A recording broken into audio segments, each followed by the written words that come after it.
Welcome to Kickstart Your Career, your free course to set you on your way to find your dream job. In this episode, I explain the importance of assessing what really makes you tick and what you have to offer when exploring what your dream job might be. As we're going through this transition, obviously we need to regain or build back up some of our confidence, and stress obviously plays a role in keeping that down. So we need to manage that as well. But at some point, everybody's going to hit a point where they now have to begin to assess what makes them tick as they start to look about, okay, what am I going to do now? What am I going to do next? How do you suggest people begin to assess what their dream job might be? That's such a good question, because this is where I tend to spend a lot of time when I'm coaching individuals. So first of all, they've got to assess exactly where are they in their lives at this point in time. And taking something like what I call a life inventory is a wonderful thing, because a life inventory will assess where you are right now in your career. What have you done? What's your physical environment and how conducive is it to working effectively? Where are you when it comes to your finances? Where are you in your relationships? Do you have positive working relationships as well? And so once you've assessed all of that, you'll be able to take stock of where you are in your life at this point in time, and you'll start to think what might be possible and might not.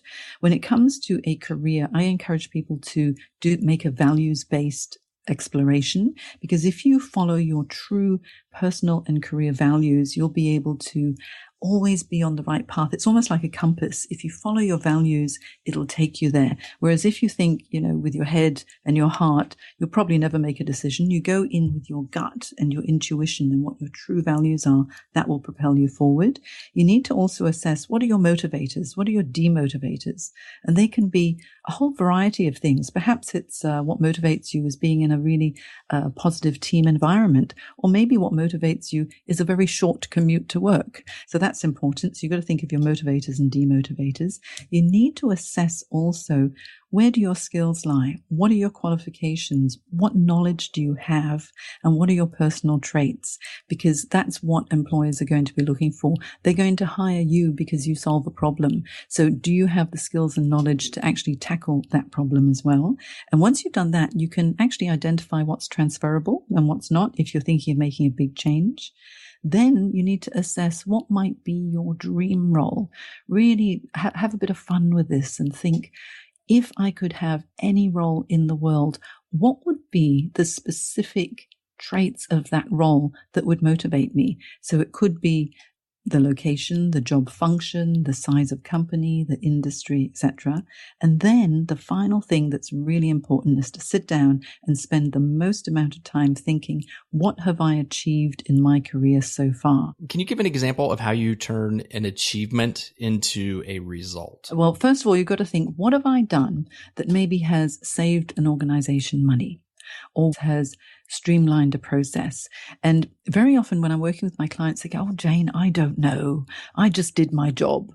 And that's what a lot of people do. They take their responsibilities seriously. They do a good job and they think, okay, well, it was part of my job. So what was the big deal about it? But when you think about it, everybody does something that is of benefit daily. And so what we need to think about is, first of all, what problems or situations did you encounter at work that required a specific action? So document the problem, document what the obstacles were that you were experiencing and the challenges of that problem.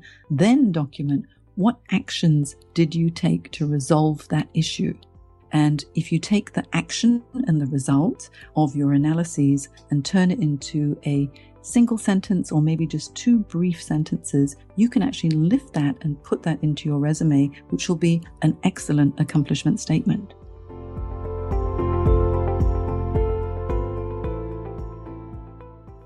Before the next episode, check out janejacksoncareers.com for more advice and guidance on everything to do with job search and career management and career development for success. Or you can ask me a question on Twitter, Facebook, or Instagram. My handle is @JaneCareerCoach. It's time to kickstart your career.